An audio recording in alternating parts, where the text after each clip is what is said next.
Teşekkür ediyoruz. Fotoğrafınızı alalım hemen çıkalım. Evet. Pardon efendim. Gaziantep Kent Konseyi tarafından Gaziantep'in kurtuluşunu Yaşayan insan hazırlarında Celal Yılmaz hocamız son versiyonlarda.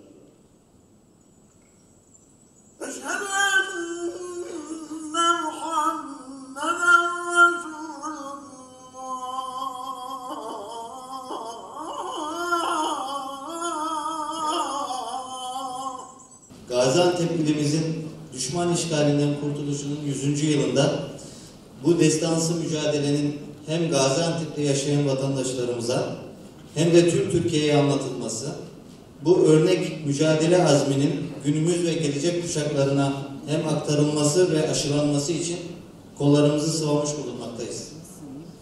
Sayın Valim, kıymetli Hazirum, 11 Ekim 2019 tarihinde Sayın Cumhurbaşkanımız tarafından Gaziantep'in düşman işgalinden kurtuluşunun 100. yıl etkinliklerinin Türkiye Cumhuriyeti Cumhurbaşkanlığı himayelerinde yürütülmesi kararı alınmıştır.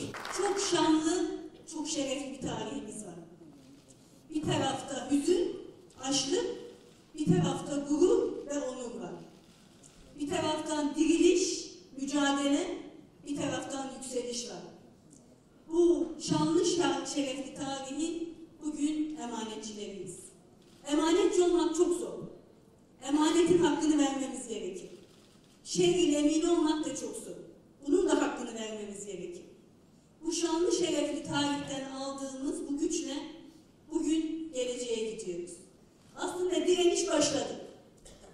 Bir şehir düşünün, yarısı şehit, yarısı gazi. Böyle bir şehir yok.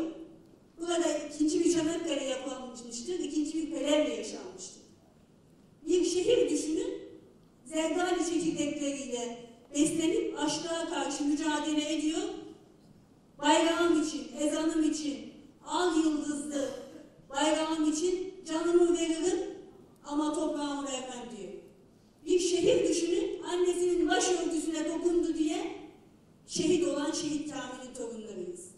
Bir şehir düşünün, vücudumu çiğnetmeden size Gazi Şehir'e girdirmem diyen Şahin Bey'in torunlarıyız. Karayılan torunlarıyız. Utanmadan Ermeni soykırımını Amerika'da senatoda çıkarmaya çalışıyorlar. Hele bir Samet Başkan'dan, Sıtkı Başkan'dan dinleyin Fransızların neler yaptığını.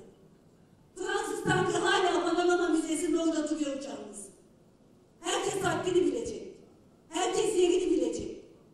Onun için biz kendi gücümüzle, safları sıklaştırarak bunların mücadelesini vereceğiz.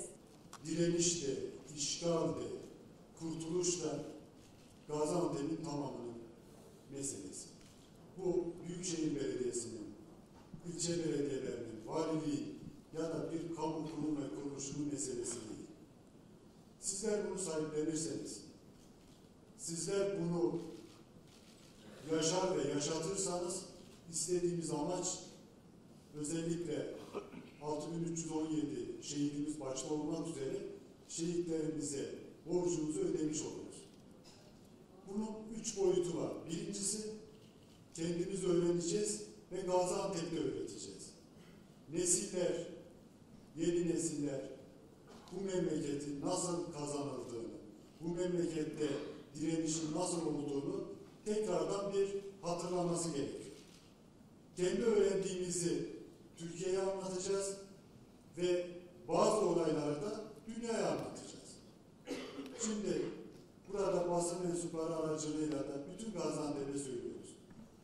Gaziantep'in 100. yılıyla ilgili önerisi olan, fikri olan, katkı sunabilecek, gerek fikren, gerek vakti vardır, kendisi fiilen bu işin içerisinde olmak isteyen herkese kapımız açık, iletişim kanallarımız açık. Özellikle Şehit Kamil'i, Şahin Bey'i ve buna benzer önemli temel taşları hep birlikte anmamız lazım.